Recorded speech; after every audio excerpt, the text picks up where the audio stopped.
మండల పార్టీ అధ్యక్షులు సుందరరాజు గారు, మార్కెట్ కమిటీ చైర్మన్ పాలం నర్సయ్య గారు, జిల్లా కాంగ్రెస్ అధ్యక్షుడు ప్రసాద్ గారు, జిల్లా కార్యదర్శి దేవేందర్ గారు, ఆశాకుతురు సర్పంచ్ రేవంత్ గంగాధర్ గారు, బీసీ ఉపాధ్యక్షులు శివనాల శివకుమార్ గారు, మండల పార్టీ మోటార్ పార్టీ అధ్యక్షులు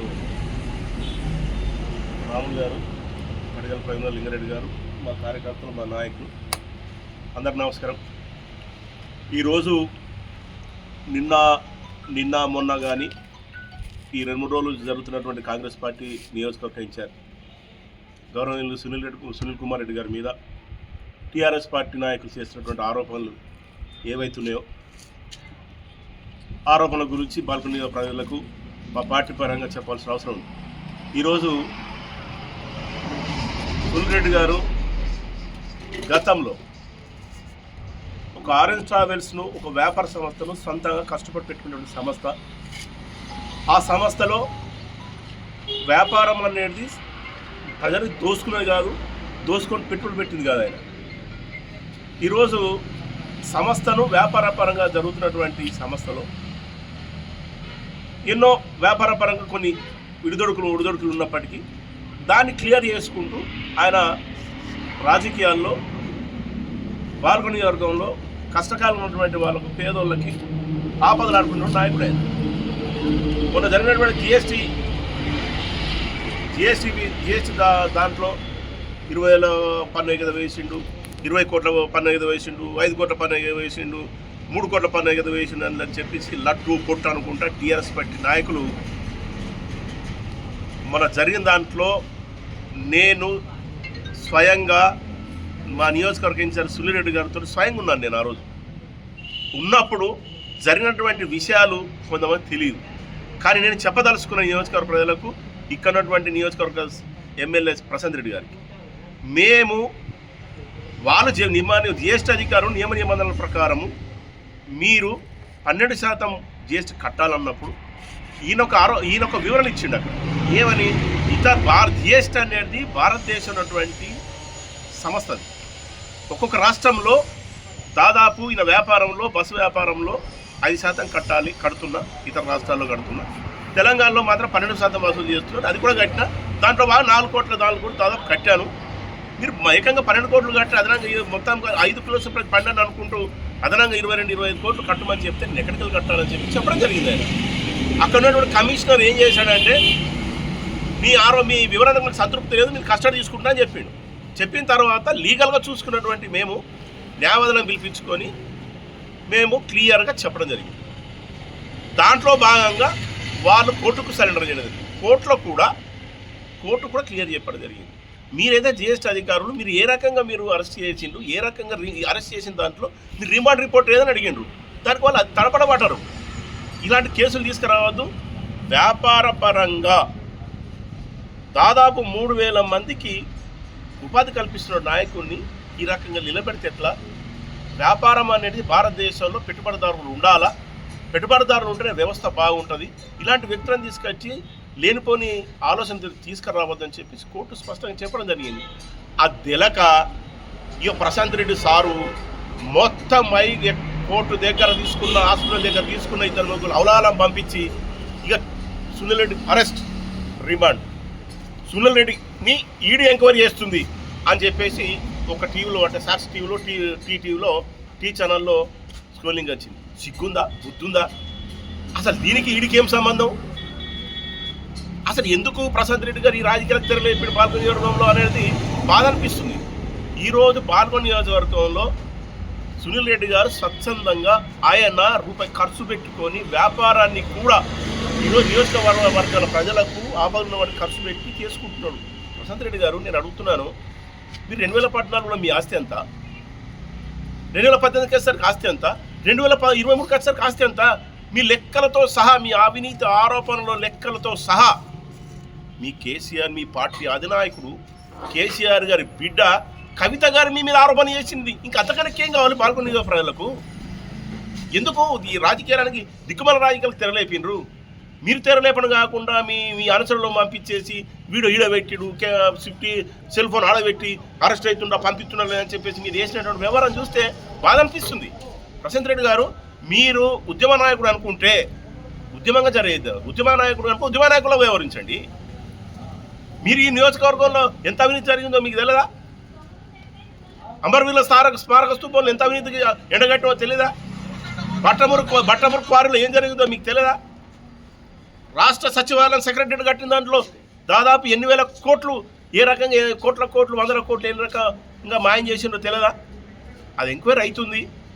మా ముఖ్యమంత్రి గారు కూడా విచారణ కూడా ఆదేశించడం జరిగింది. మీ అవినీతి బట్టబయలు చేయాలనుకుంటే ఎంతసేపు? కానీ పాల్గొండ నియోజకవర్గంలో వ్యక్తిగత వ్యాపారాన్ని కూడా రాజకీయ కోణంలో మీరు చేసిన వ్యవహారాన్ని చూస్తే సిగ్గనిపిస్తుంది. దానికి తోడు మీ అవలాగాలను పెట్టేసుకొని ఎవడంటాడో మాట్లాడి అవినీతి అయింది పాల్గొండ నియోజకవర్గంలో ఇసుకట్లా చేస్తున్నాడు, ఇది ఇసుకట్లా చేస్తున్నాడు అని చెప్పేసి, ఇసుక దోపిడిదారుడు చేస్తుండు, ఇది చేస్తుండు అని చెప్పేసి మాట్లాడుతున్నారు. మీరు మీ 10 ఏళ్ల కాలంలో మీరు ఇసుకను ఎన్ని రకాలు దోసుకున్నారో నియోజకవర్గ ప్రజలు తెలియదా? సులిరెడ్డి గారు ఏం చేశారు? ఎక్కడైనా కానీ మా వాళ్ళు చేసుకోవాలనుకున్నప్పుడు ఎక్కడ వ్యాపార ట్రాక్టర్లు చేసుకుంటే 3,000 రూపాయలు 3,500 సామాన్య ప్రజానికానికి ఉండాలనే తపనతోటి ఆయన రేటు దిగి ప్రజలు ఇల్లు కట్టుకునే వాళ్ళకు చేయాలని తపనతో ఆయన ఉంటే, మీరు ట్రాక్టర్ల లోడ్లు కార్లు ఏం చేసారో తెలియదా? ఇది కరెక్ట్ కాదు ప్రశాంత్ రెడ్డి గారు. ఇది మీరు అనుభవం ఉన్నటువంటి రాజకీయ నాయకులు, అనవసర రాజకీయాలు తెరలేపారు మీరు. దానికి తోడు మీరు మరి మీ నాయకులకు సర్దుబాటు చేయండి. మీ నాయకులను, మీ మండల నాయకులను అవగాహన దిక్కుమాల అవగాహన రాజకీయ నాయకులకు చెప్పండి. అంతేగాని వ్యక్తిగత విషయాలను కానీ వ్యక్తిగత వ్యాపారాన్ని కూడా ఆయన చేసుకుంటే దాన్ని కూడా రాజకీయంగా తీసుకొచ్చినట్టు మీకు ఇది కరెక్ట్ కాదు అని చెప్పేసి మా కమ్మరపల్లి మండలం కానీ మా కాంగ్రెస్ పార్టీ మా బ్లాక్ కాంగ్రెస్ క్లియర్గా మీకు నాయకత్వాన్ని హెచ్చరిస్తున్నాము. నేను ఆలోచించుకున్న ప్రశాంత్ రెడ్డి గారు, మీరు మీ ఇంట్లో ఎవరో ఒక ఆయన ఆత్మహత్య చేసుకున్నాడు, డ్రైవరో ఇంకో ఎవరో ఆత్మహత్య చేసుకున్నాడు, కానీ మేము దాన్ని రాజకీయం చేశామా? అది కరెక్ట్ కాదు. సులిరెడ్డి గారు ఒకటే చెప్పారు, మానము ఆ ఇంట్లో జరిగింది ఏదో సంఘటన జరిగింది, మనం రాజకీయం చేయొద్దు అని చెప్పి. అది ఆయనకు ఉన్నటువంటి నాయకత్వం ఆలోచన. అది వ్యాపారాన్ని కష్టమైనా నష్టమైనా మీకు తెలుసుగా మేము ప్రశాంత్ రెడ్డి అని అడుగుతున్నాం. దేశంలో అవినీతి పరులు దేశంలో ఉన్నటువంటి దాళ్లను వాళ్ళ రుణమాఫీ ఎగ్గొట్టు వాళ్ళను దాదాపు లక్షల కోట్ల రూపాయలను మాఫీ చేసినటువంటి ఘనత చరిత్ర నరేంద్ర మోడీది. కానీ అలాంటి చేయలేదే సునీల్ రెడ్డి. నిజాయితీగా నిక్కసుగా ఆయన వ్యాపారంలో ఎంత ట్యాక్స్ కావచ్చు, జిఎస్టీ కావచ్చు కట్టుకుంటూ పోతున్నాడు. ఆ వాస్తవాలు కోర్టులు తెలిసినాయి. ఇది ఫాల్స్ కేసులు కొట్టేసిండ్రు. అది తెలియకుండా మీరు ఇంకో రకంగా రాజకీయం చేసేసి ఇలాంటి చేయడం అనేది బాధాకరము. మీ ఇంట్లో జరిగిన సంఘటన కూడా మేము రాజకీయం చేయలేదు. ఇప్పుడు మొన్న కూడా సర్పంచ్ ఎలక్షన్లో చూస్తే ఒక్కొక్క ఊరుకు సర్పంచ్ అదే మీ పార్టీ తరఫున నిలబెట్టడం వల్ల 5 లక్షలు, ఎడుకటలో 20 లక్షలు ఇచ్చినావు. దాదాపు 10 కోట్లు ఖర్చు పెట్టినావు. ఎక్కడికి వెళ్ళొచ్చిందని అడుగుతున్నాను. 2014లో మీ 2014లో మీరు ఇన్నోవా కారులో ఏదో మీరు ఉన్న రాజకీయాలు అనుకున్నప్పుడు ఏదో కారులో వచ్చిపోతుంటుంది. ఆనాడు ఉన్నటువంటి ఆస్తి ఎంత, ఈనాడు ఉన్నంత ఆస్తి ఎంత, సులిరెడ్డి గారు ఉండే స్వచ్ఛంద చేసిన ఆస్తి ఎంతో లెక్కలు తీద్దాం, చర్చకు చెప్పేసి హెచ్చరిస్తున్నాం. ఇది పద్ధతి కాదు. లెక్కలతో సాగిస్తాము. పాల్గొండ నియోజకవర్గంలో ప్రశాంతంగా ఉన్న రాజకీయాలకు అనవసరంగా తెరలేపకండి. మేము వాస్తవాలతో వస్తున్నాము. దమ్ముంటే మీ అవినీతి చేసినటువంటి దాన్ని నేను తీయడానికి సిద్ధంగా ఉన్నాము. మీరు చర్చకు వస్తారని అడుగుతున్నాం. ప్రశాంత్ రెడ్డి గారు, మీరు చేసే రాజకీయాలను పాల్గొండ నియోజకవర్గ ప్రజలు హర్షించరు. నీతి నిజాయితీతోటి వ్యాపారాన్ని కూడా, వ్యాపారంలో ఎంత 2 రూపాయలు వస్తే కూడా రూపాయి కూడా ప్రజలకు పెట్టి ఎలక్షన్ చేసినటువంటి నాయకుడు సులిరెడ్డి గారు. మీలాగా దోపకం చేసుకొని మొన్న జరిగిన పాల్గొండ ఎలక్షన్లో 100 కోట్లు ఖర్చు పెట్టినామని చెప్పేసి ప్రజలు అంటున్నారు. ఎక్కడికి వెళ్ళి వచ్చినారు అడుగుతున్నారు. కోట్ల రూపాయలు మీకు ఎక్కడికి వెళ్ళి వచ్చినాయి? ఈయన స్వచ్ఛందంగా వ్యాపారం చేసుకొని ప్రజలు ఎలక్షన్లకు వచ్చిండు. కానీ మీరు అవినీతి కుంపటి కుంభల కోణలు కుంభలుగా దోపిడి తెలంగాణ రాష్ట్రాన్ని సర్వనాశనం చేసి మీరు డబ్బుల రూపంలో చేస్తున్న వ్యవహారాన్ని పాల్గొనే ప్రజలు వర్షించరు. మేము క్లియర్గా కాంగ్రెస్ పార్టీ పాల్గొనే తరపున హెచ్చరిస్తున్నాం. మీ నాయకత్వాన్ని ఈ తీరు ప్రజలు హర్షించరు. జరగబోయే ఎంపీటీస్ కానీ పులపారకు కానీ ఏదైనా కానీ కాంగ్రెస్ పార్టీ విజయం సాధిస్తుంది. దానికోసం కూడా మా కార్యకర్తలు సిద్ధంగా ఉంటారు.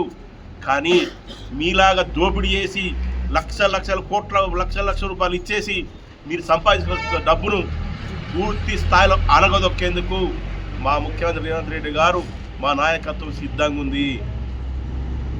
వ్యక్తిగత విషయాలకు రాకండి, అది మీకు మంచిది కాదు, మాకు మంచిది కాదు. మేము ఎప్పుడు కూడా మా సుల్లిరెడ్డి గారు ఎప్పుడు కూడా వ్యక్తిగత ఆరోపణలు చేయొద్దు, వ్యక్తిగతంగా మనం రాజకీయం చేయొద్దు అని చెప్పి స్పష్టంగా చెప్తాడు. మా నాయకులు కూడా అదే రకంగా ఉన్నారు. కానీ మీలాగా అనవసర రాజకీయాలు చేస్తే మాత్రం కాంగ్రెస్ పార్టీ మా నాయకత్వం ఊరుకున్నామని చెప్పేసి ప్రశాంత్ రెడ్డి గారు ఆలోచన తీరు మార్చుకోవాలి. మీ నాయకులు కూడా చెప్పండి, దేనికైనా చర్చలకైనా యుద్ధానికైనా మా నాయకత్వం సిద్ధంగా ఉంది అని చెప్పి ఉంది. దీంట్లో తీరు మార్చుకోకపోతే జరగవ పరిణామాలకు మేము బాధ్యులం కామని చెప్పేసి టీఆర్ఎస్ నాయకత్వాన్ని హెచ్చరిస్తున్నాము. కాంగ్రెస్ పార్టీ రేవంత్ రెడ్డి గారి నాయకత్వం, రేవంత్ రెడ్డి గారి నాయకత్వం, సునీలన్న గారి నాయకత్వం, సునీలన్న గారి నాయకత్వం. 2-3 రోజుల నుండి మరి బాల్కొండ కాంగ్రెస్ పార్టీ ఇన్ఛార్జ్ అయినటువంటి ముత్యాల సునీరెడ్డి గారి యొక్క వ్యాపార నిమిత్తం వ్యాపారంలో భాగంగా మరి జిఎస్టీ విషయంలో వారు జిఎస్టీ ఆఫీస్కి పోవడము, అక్కడ వాళ్ళు అడిగినటువంటి ఏదైతే జిఎస్టీ పన్ను విధింపులో భాగంగా మరి అక్కడ వాళ్లకు సరైనటువంటి ఏదైతే 5% జిఎస్టీ కట్టాల్సిందని చెప్పి 12% కట్టాలని చెప్పి వాళ్ళు వీరిని ఆఫీస్కి పిలిపించుకున్న సందర్భం లోపల నేను 12% కట్టను, 5% నేను వసూలు చేస్తున్న, 5% కడతానని చెప్పి వివరణ ఇచ్చినటువంటి భాగంగా మరి వారి ఆఫీస్ పోవడం జరిగింది. సరే, అదొక వెబ్సైట్, దాని విషయంలో అది గవర్నమెంట్కు సంబంధించిన సంస్థ, అది గవర్నమెంట్ చూసుకుంటుంది. తప్పు చేస్తే ఒకరికి పన్ను ఎగ్గొడితే, పన్ను కట్టకపోతే ఖచ్చితంగా చట్టం తన పని తను చేసుకుంటుంది. అది అందరికీ తెలిసినటువంటి విషయం. కానీ ఇక్కడ మరి ఒక చట్టం చేసేటువంటి పని రాజకీయ కోణంలో చూస్తూ, రాజకీయ రంగు పూస్తూ, మరి రాజకీయంలో మరి సుల్లన్న గారిని మరి చాలా బదనం చేసేటువంటి విషయం లోపల మరి టీఆర్ఎస్ నాయకులు మరి ఎంతో ఉత్సాహంగా ముందుకు వచ్చి మరి సోషల్ మీడియాలో విపరీతమైనటువంటి పోలింగ్ ఇస్తూ మరి సుల్లన్న గారిని అరెస్ట్ చేసిండ్రు, ఇది చేసిండ్రు, అది చేసిండ్రు చెప్పడం జరిగింది. నేను ఆ అంశాన్ని పూర్తిగా అందరికి తెలిసింది కాబట్టి నేను అక్కడ మాట్లాడేటువంటి వ్యక్తుల గురించి మాట్లాడుకుంటున్నాను. మరి నిన్న ఏదైతే నాయకులు మాట్లాడినరో, ఓ నాయకులారా, మీరు టీఆర్ఎస్ పార్టీ మరి ప్రశాంత్ రెడ్డి గారి దగ్గర ఉన్నటువంటి ముఖ్య నాయకులు, నేను ఒకటి చెప్పదలుచుకుంటున్నాను. మీరు గతం లోపల 10 సంవత్సరాల నుంచి మీరు ప్రశాంత్ రెడ్డి గారితో ఉన్నారు. నేను కూడా సునీరెడ్డి గారితో 15 సంవత్సరాలతో ఉన్నాను. మీ నాయకుడు రాజకీయాల్లోకి వచ్చింది సంపాదించుకోవడానికి కోసం, కానీ మా నాయకుడు రాజకీయాలకు వచ్చింది సేవ చేసుకోవడం కోసం. మీరు ఒక్కసారి ఆలోచించండి. 2010కి ముందే మా నాయకుడు కోట్ల ఆస్తిపరుడు. ఎందుకు? ఆయన ఒక పేద కుటుంబంలో పుట్టి, ఒక వ్యాపారంలో, ఒక ట్రాన్స్పోర్ట్లో జీతం ఉండి, అక్కడ ఉన్నటువంటి మెలకువలు తెలుసుకొని తానే స్వయంగా ఒక ట్రాన్స్పోర్టు ఏర్పాటు చేసి దాంట్లో అంచెలంచెలుగా ఎదిగి రాష్ట్ర స్థాయి, జిల్లా స్థాయి, నేషనల్ స్థాయిలో అవార్డు తీసుకున్నాడు. ఉత్తమ ట్రావెల్స్ నడిపినటువంటి ఆర్ఎన్ ట్రావెల్స్ అధినేతకు ఉత్తమ అవార్డు పొందినటువంటి మా నాయకుడు మరి అంచెలంచెలుగా ఎదిగి, మరి నేను మరి ఒక కష్టకాలంలో నుంచి ఒక పేద కుటుంబంలోకి వచ్చినటువంటి నేను మరి పేదలకు నేనేమైనా సాయం చేయగలను అన్నటువంటి ఒక మంచి ఉద్దేశంతో మన బాల్కొండ రాజకీయాల్లోకి రావడం జరిగింది. కానీ మీ నాయకుడు ఏ విధంగా ఉన్నారో మా నాయకుడు ఇంతకుముందే చెప్పారు. వారు ఏ వ్యాపారం చేసేవారు, వాళ్ళు ఏ ఉద్యోగం చేసేవారు, అప్పుడు వాళ్ళ యొక్క ఆస్తి ఎంత, ఇప్పుడున్న ఆస్తి ఎంత, మీరు గుండె మీద చేతి తీసుకొని చెప్పుకోండి. మీరు ఆయన పక్కన ఉన్నటువంటి మీళ్ళు కూడా మరి మీరు ఏ స్థాయిలో ఉంటుంది, 2010లో మీ యొక్క స్థాయి ఏంది, మీ యొక్క ఆర్థిక స్థితిగతులు ఏముండే. మీలాగా మా నాయకులు, మేము ఇక్కడ కూర్చున్నటువంటి నాయకులము మేము దొంగ వ్యాపారం, లంగ వ్యాపారం చేసేవాళ్ళం కాదు. మీరు లక్కీ డ్రాల పేరుతోటి ఎంతోమంది ఆడపడుచులు పాపం కూలినాలు చేసినటువంటి వాళ్ళ యొక్క సొమ్మును చేసుకొని ఒక్కళ్ళు కూడా ఒక స్కీమ్ ఇవ్వకుండా వాళ్ళని ముంచినటువంటి కథ తతంగం మీది. మీరు దొంగలు, దోపిలు చేసినట్లు మీరు ఉసుక విషయంలో కూడా మాట్లాడుతూ ఉన్నారు. ఉసుక విషయం లోపల ప్రతి ఊరిలో 10 మంది మీరు దోసుకొని ఇయ్యాల మీరు ఏ స్థాయికి ఉన్నారు. ఇంటికాడ ఇల్లునటువంటి వాడు ఇప్పుడు బంగ్లాలు తిరుగుతున్నాడు, సైకిల్ అయినటువంటి వాడు కార్లు తిరుగుతున్నారు. ఎట్లా తిరుగుతున్నారు? మీరు చేసినటువంటి పనులు ఒక్కసారి మీరు మేము కూడా మా నాయకులు మేము ఇక్కడ కూర్చున్న ప్రతి ఒక్కరు మా యొక్క వివరాలు ఇస్తాం. మేము గతం లోపల మా ఆస్తులు ఎంత, మేము చేసే పని ఎంత, రోజువారీ మేము ఏం చేస్తున్నాము, మా లావాదేవీలు ఏంది, మా కష్టం ఏందో మేము పూర్తి వివరాలు మేము ఇస్తాం. మీరు ఇస్తారా? మీ దగ్గర దమ్ము ధైర్యం ఉందా? మీరు చేసిందే లంగతనము, దొంగతనము. మీరు దోసుకున్నారు కాబట్టి ఆ దోసుకున్న మాటలు మీరు మాట్లాడగలుగుతున్నారు. మేము దోసుకోలేము కాబట్టి నీతి నిజాయితీగా కష్టపడి మా నాయకుడు కూడా మాకు ఇచ్చేటువంటి సలహాలు, సూచనలు ఎవరిని కూడా మనము దోపిడీ దొంగతనాలతో చేయకూడదు. నిజాయితీగా, నిబద్ధతతో, సక్రమంగా పనిచేసి కష్టపడి సంపాదించుకున్నటువంటి దిశానిర్దేశాలు చేస్తారు తప్ప మీ నాయకుల్లాగా అడ్డదొరగా దోసుకోండి, అడ్డగొరగా సంపాదించుకోని చెప్పినటువంటి సందర్భాలు ఏవీ లేవు. దయచేసి నేను ఒకటి మాట్లాడదలుచుకున్నాను. మీరు వ్యక్తిగతంగా ఎన్నో ఆరోపణలు చేశారు. ఇష్టం ఉన్నట్టు మీరు మాటలు మాట్లాడిండ్రు. అవి సత్యదూరమైనటువంటి మాటలు మాట్లాడిండ్రు. అట్లాంటి మాటలు మాట్లాడకుండా మీరు జాగ్రత్త పడాలా. కానీ మేము కూడా మాట్లాడచ్చు, మాకు కూడా నోరు ఉంది, మాకు కూడా బూతులు మాట్లాడే ఉన్నది తెలియని కాదు. కానీ మేము బూతులు మాట్లాడదలుచుకుంటేమో, ఎందుకంటే మేము నిబద్ధతోటి, నీతితో, నిజాయితీతో ఉన్నటువంటి కాంగ్రెస్ పార్టీ ఒక సిస్టమ్గా నడుస్తూ ఉన్నది. అధికారంలో మేమున్నాం. మా రేవంత్ రెడ్డి గారి నాయకత్వం లోపల రాష్ట్రం ఎంతో అభివృద్ధి దిశలో ముందుకు పోతూ ఉన్నది. ప్రజలందరూ హర్షిస్తూ ఉన్నారు. ప్రజలందరూ కాంగ్రెస్ వైపు వస్తున్నారు.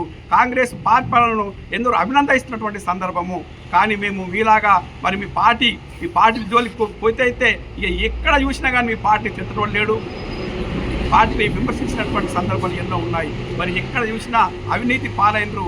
ఇక మా నాయకుడు చెప్పినట్టు మరి ముఖ్యంగా మన కేసీఆర్ గారి ఒక కూతురు కవిత గారే మరి ఇప్పుడు వారు పార్టీ నుంచి బయటకు వచ్చారు. ఒక ఎమ్మెల్సీ పదవి కూడా రాజీనామా చేసి బయటకు వచ్చి ఎంతో మనస్తాపంతో ఈ టీఆర్ఎస్ పార్టీలో జరిగినటువంటి అవినీతి మీద మాట్లాడుతుంటే అందరూ అబ్బురపరిచినటువంటి సందర్భాలు ఉన్నాయి. మరి అట్లాంటి పార్టీలో ఉన్నటువంటి మీరు మాట్లాడే ముందు జాగ్రత్తగా మాట్లాడాలని చెప్తున్నాం. మీరు మాటలు దొరికినటువంటి సందర్భాలు మాట్లాడినారు. అట్లాంటి మాటలు మాట్లాడితే కాంగ్రెస్ పార్టీ నాయకులు కానీ, కాంగ్రెస్ పార్టీ యువకులు, మా యువత కనుక ముందుకొచ్చి మరి మిమ్మల్ని ఎంబడబడి ఏమన్నా చేస్తే అప్పుడు మేము బాధ్యులం కాము. మీరు అట్లాంటి మాటలు మాట్లాడి జాగ్రత్తగా ఉండండి.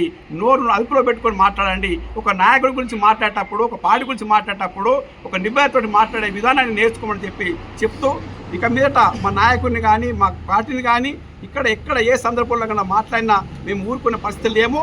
మేము అన్ని రకాలుగా సిద్ధంగా ఉన్నామో. మేము దేనికైనా సిద్ధంగా ఉన్నటువంటి కాంగ్రెస్ పార్టీ చరిత్ర తెలుసుకోండి బిడ్డ. మీరు నోరు జాగ్రత్త పట్టుకోండి. అట్లాంటి విషయాలు మళ్ళొక్కసారి పునరావృతం చేస్తే ఖచ్చితంగా మీ పైన దేనికైనా కానీ చేయడానికి మేము సిద్ధంగా ఉన్నాం. మరి ప్రశాంత్ రెడ్డి గారు చేసింది 1 కాదు 2 కాదు. వారు 2010లో టీఆర్ఎస్ పార్టీలోకి వచ్చిన సందర్భం. నేను వారితో ఉన్నటువంటి వారి యొక్క స్థాయి ఏముండే, వారి యొక్క పరిస్థితి ఏముండే, వారి యొక్క ఆర్థిక స్థితులు ఏముండే మాకు తెలుసు. మేము ఆయనతో కలిసి ఛాయ్ తిన్నటువంటి వాళ్ళము. కానీ మేము ఆయన ఎలా యాంపించిండు, మరి మా నాయకులు ఎలా యాంపించిండో అన్ని వివరణలతో మీకు అన్నీ తెలుసు. కానీ మీరు అబద్ధమైనటువంటి మాటలు మాట్లాడి మా నాయకుడి మీద బూద జల్లే ప్రయత్నం చేస్తూ ఉన్నారు. అది సరైనది కాదు. జిఎస్టీ విషయంలో అయితే మీకు మాట్లాడే అర్హత లేదు. ఎందుకంటే ఆ జిఎస్టీ విషయంలో చట్టం ఉంది, సంస్థ ఉంది, వాళ్ళు చూసుకుంటారు. దాంట్లో ఒకవేళ మా నాయకుడు కనుక జిఎస్టీ కట్టకపోతే వాళ్ళు శిక్షిస్తారు. దానికి చట్టం ఉంది. దానికి మీరు ముందుకు పోయి ఎంతో సంతోషపడుతూ ఎప్పుడైనా కానీ ఒక నాయకుడు కావచ్చు, మన పక్కన్నటువంటి వాళ్ళు కావచ్చు, ఎవరైనా నష్టం జరిగితే బాధ కలిగితే మనము అక్కడ సానుభూతి తెలపాలి. అది ఒక ధర్మం. కానీ మీరు ఎంత ఉత్సాహపడుతున్నారు, సంతోషపడుతున్నారు, ఆనందపడుతున్నారు. ఎందుకు ఆనందపడుతున్నారో మాకు అర్థం కావడం లేదు. అంటే ఒకరు నష్టపోవాలా, ఒకళ్ళకు ఇబ్బంది కలిగితే మీకు అంత ఆనందం కలుగుతుందంటే మరి మీరు ఏ స్థాయిలో ఉన్నారో, మీ మనస్థితి ఏ విధంగా ఉందో ఒకసారి గ్రహించుకోవాలని చెప్పి హెచ్చరిస్తూ ఇక మీదట మా కాంగ్రెస్ పార్టీ పైన కానీ, మా నాయకుడి పైన కానీ, మా నాయకుడు ఎంతో నీతి నిజాయితీతో నిబద్ధత గల నాయకుడు. ప్రతి ఒక్కరికి 10 సంవత్సరాలు 2010 నుంచి మొదలుకుంటే నేటి దాకా ఎంతోమంది పేదలకు సహాయం చేసినటువంటి సందర్భాలు ఉన్నాయి. ఎంతోమంది విద్యార్థులకు మేము ల్యాప్టాప్లు కొనిసినటువంటి సందర్భాలు ఉన్నాయి. ఎంతోమందికి సహాయం చేసినాము. ఎక్కడైనా ఆపద వస్తే, ఎక్కడైనా ప్రమాదవశాత్తు వాళ్ళకన్నా ఇబ్బంది అవుతే హాస్పిటల్లో బిల్లు కట్టినటువంటి సందర్భాలు ఉన్నాయి. ఎన్నో ఉన్నాయి. చెప్పుకుంటూ పోతే ప్రతి విలేజ్లో, ప్రతి మండలంలో, ప్రతి దగ్గర మేము ఎంతోమంది సహాయం చేసినటువంటి సందర్భాలు ఉన్నాయి. కానీ మీ నాయకుడు ఎక్కడైనా కానీ మన సొంత డబ్బులతో ఖర్చు పెట్టినటువంటి ఒక కోటికి ఒక 5 రూపాయలు ఇచ్చినటువంటి దాఖలు ఉన్నాయి. ఒకసారి ఆలోచించుకోండి. మీ అయ్యం లోపలనే అప్పుడు పిల్లలందరినీ ఆగం చేస్తూ గంజాయికి ఎంతో ఉసురు గడుపుతూ గంజాయి రాజ్యాన్ని నడిపించినటువంటి మీరు ఇవాళ అదే మత్తులో ఉన్నారు. మీ మత్తు దించడానికి కోసం కాంగ్రెస్ పార్టీ అధికారంలోకి వచ్చింది. మిమ్మల్ని ఉరికిపిచ్చి మీ మత్తు దించుతామని చెప్పి హెచ్చరిస్తూ ఈ అవకాశం ఇచ్చిన మీ అందరికీ మరొకసారి ధన్యవాదాలు తెలియజేస్తూ ఈ కార్యక్రమంలో పాల్గొంటున్నటువంటి ప్రతి నాయకుడికి పేరున ధన్యవాదాలు, కృతజ్ఞతలు తెలియజేస్తున్నాను. జై కాంగ్రెస్. జై సునీలన్న జై సునీలన్న